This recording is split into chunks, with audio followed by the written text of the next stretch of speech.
وي نو تاسو د تبلیغ ولا جماعتونو کې ولې نه پرېږدئ؟ تبلیغی جماعت دا د دیوبندیانو جماعت دی.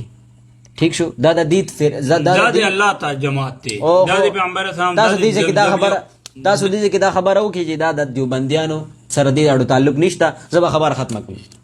د دیوبندیانو سره د څه تعلق؟ اخري ګوره د نبوت دې وخت کې چې څومره ستاسو مستند علما دي، که په کراچۍ کې ناست دي، که په پېښور کې ناست دي، که په حقانیه کې ناست دي، که په دارالعلوم دیوبند انډیا کې ناست دي، د غونډو دا موقف دی چې تبلیغي جماعت دا زمونږ جماعت دی. کله چې تبلیغي جماعت د یو منټ زه خبره خپله پوره کړم. کله چې دا خبره ثابته شوه چې تبلیغي جماعت چې دی دا د دیوبندیانو دی، چې کله دا د دیوبندیانو شو نو بیا راځي خبره راله فرقو ته، بیا بریلیان خپل جماعت چې دی هغه دیوبندیانو طرف ته نه لګي، دیوبندیان به خپل جماعت چې دی تبلیغي جماعت هغه به بریلیانو طرف ته نه لګي، ځکه چې دا دوی فرقې شوې. کله چې فرقې شوې نو بیا د یو بل جماعت کې دې څه کار کوي؟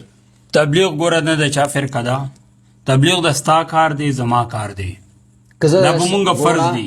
خبر هم دې زه ختمو که دی د خدای د طرف نه تبلیغ کوي، زه ستاسو نه دا سوال کوم دی چې د کم کتابونو نه درس ورکوي دا کتابونه د چا دي؟ د بریلیانو که د دیوبندیانو؟ که تاسو وایئ چې دا د دیوبندیانو دي نو آیا یو تبلیغي دې خبرې ته تیاریږي چې د بریلي د کتاب نه درس ورکړي؟ نه تیاریږي. نه نو بریلي څنګه تیار شي چې خپل جماعت کې دیوبندي پرېږدي؟